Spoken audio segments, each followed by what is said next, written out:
Hi everyone. I'm sorry that this is a part two for your for your video this past week. I'm still getting used to figuring out how formative works.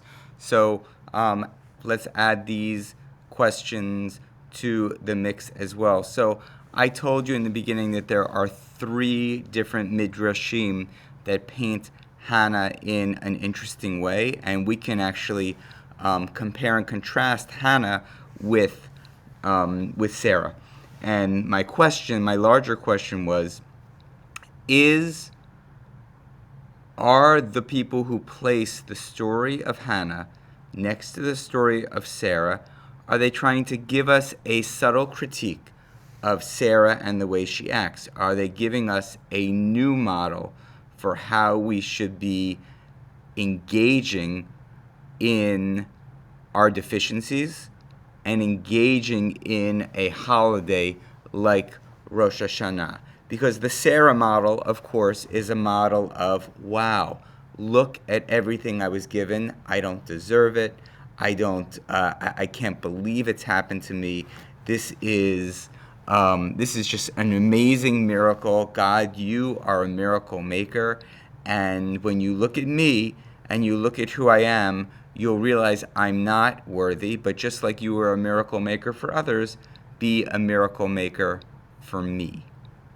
And so then we look at Hannah, and we look at these two stories already. Story number one, Hashem Tzevaot, that Hannah actually comes before God with a new name of God. And what does that mean when you're giving God a new name? You're basically saying, I have discovered something about you that others don't know. I have discovered a quality of you, Hashem, that other people might not be aware of. Once I can kind of name this quality of yours, you in some way have to fulfill.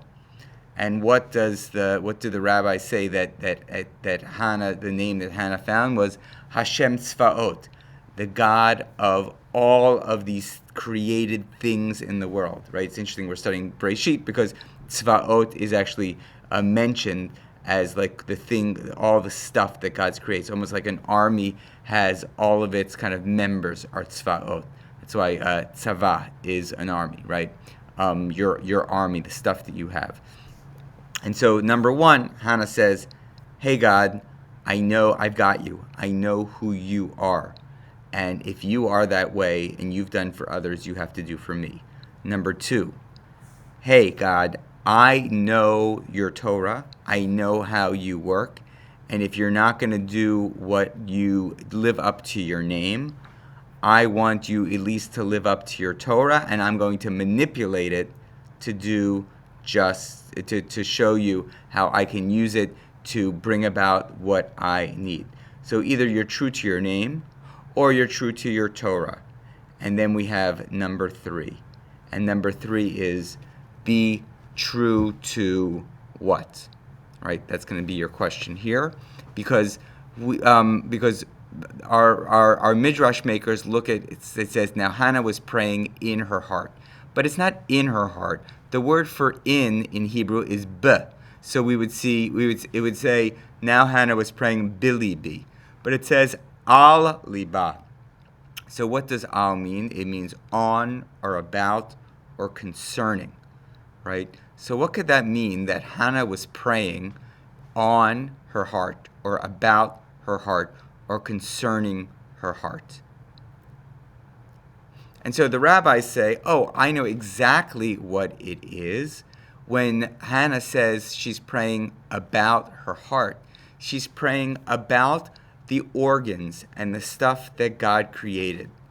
And basically, she's not stopping with her heart, but she's looking at every part of her anatomy and saying, everything that you have done, God, you have done for a purpose.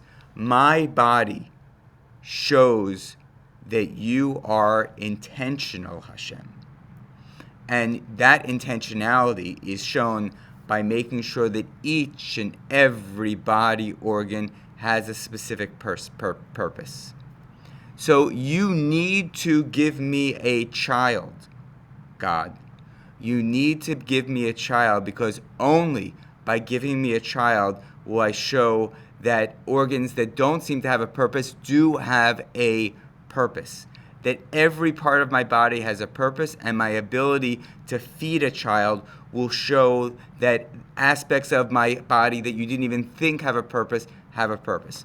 So God, by not giving me a child, you're basically showing that there are parts of my body that have no purpose. And why would you do that, God? Why would you show me as a representative of your thoughtful design of creation when I am actually showing that that's a lie? Only by giving me a child and allowing me to give that child milk from my body do you show your intentionality, God. And if you don't, then people will look and not laugh at me, but they'll laugh, Hashem, at you. Okay?